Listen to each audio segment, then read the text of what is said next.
Hi guys, mag-organize nga pala ako ng aking Kuromi desk.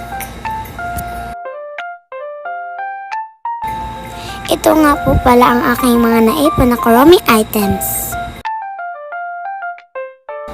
Excited na po talaga ako mag-pack ng mga orders. Kaya guys, nag-organize na po ako ng aking Kuromi desk para makastart na po ako. Favorite ko po talaga ang color purple and Kuromi. Kaya po ito ang makikita niyo lahat sa aking mga desk. Sana po mag-enjoy po kayo sa mga videos ko. Samahan niyo po ako i-organize ang aking desk. Ito po, ilagay ko muna ang aking first organizer. Ilalagyan ko na nga po ito ng mga laman. Ilagay ko na po ang aking stickers dito. Ito po, nilagay ko na rin po ang aking mga cards. Ito na rin po ang aking isa pang organizer. Ilagay ko po dito ang aking mga markers. Ilagay ko na rin po ang aking correction tape.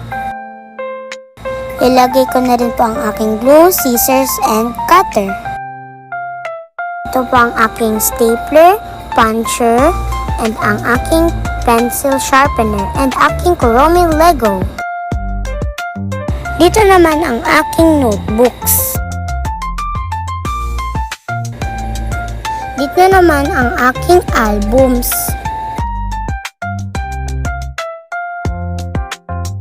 Ilagay ko na rin po ang aking mga pens and ruler.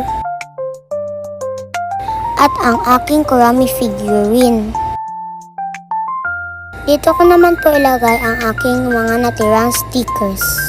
Kaya lagay-lagay lang po tayo.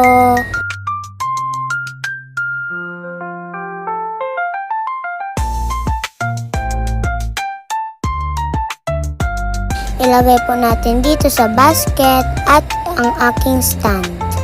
At ibaba po. Ayan, next naman po ang aking calendar and tape. Syempre, purple na basket at lalagyan na ng cards. Pag may nag-order, isama na rin natin ang aking sticker tape.